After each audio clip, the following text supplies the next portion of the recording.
मैं विमल मालाकार, मैं नक्षत्र मालाकार जी जो स्वतंत्रता संग्राम सेनानी थे उनका मैं पौत्र हूँ। और नक्षत्र मालाकार जी का जन्म 1905 ईस्वी में हुआ था।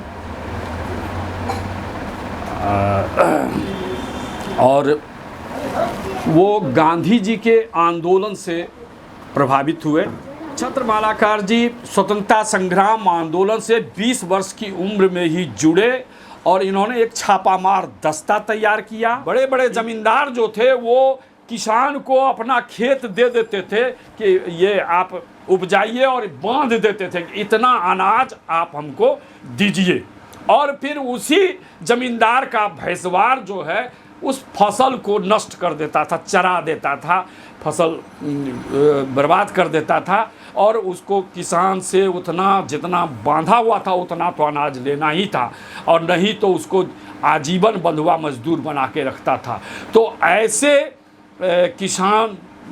किसानों ने नक्षत्र मालाकार से जब आग्रह किया कि हमको बचाइए, तो नक्षत्र मालाकार जी ने 4 बजे भोरे में वैसे भैंसवार को खेत में पकड़ा और फिर उसका भी नाक कान काट लिया, ये सजा दे। तब जो है डरा भैंसवार लोग, फिर फसल उसल नहीं चलाने लगा।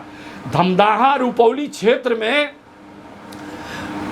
जमीन इसी तरह से ले लेता था बड़े बड़े किसान का, मध्यम वर्गीय किसान का, जो कृषक मजदूर था, ऐसे लोगों का, और उसके घर की बहू बेटियों का इज्जत भी लूटता था और उसका ले लिया खेत, लिखा लिया और आजीवन उसको नहीं देता था। तो वैसे लोग बहुत कोई भी सहारा नहीं मिला। जब कोई कम्युनिस्ट पार्टी भी उसका साथ नहीं दे सकी, दूसरे दल भी नक्सल पंथी लोग थे वो लोग भी उसका साथ नहीं दे पाए, उसको न्याय नहीं दिलवा पाए। तो आखिर में लोगों ने याद किया कि नक्षत्र मालाकार को याद किया जाए।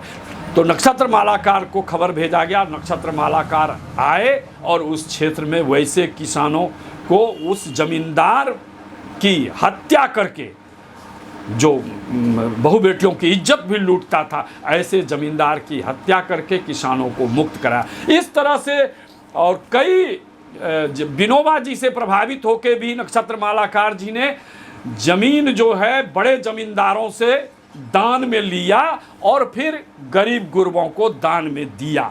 मैं दियरा में जो किसान लोगों को परेशानी थी क्रिमिनल्स लोगों से, तो उससे भी मुक्ति दिलवाया, वहाँ भी जो है किसानों को मुक्त करवाए।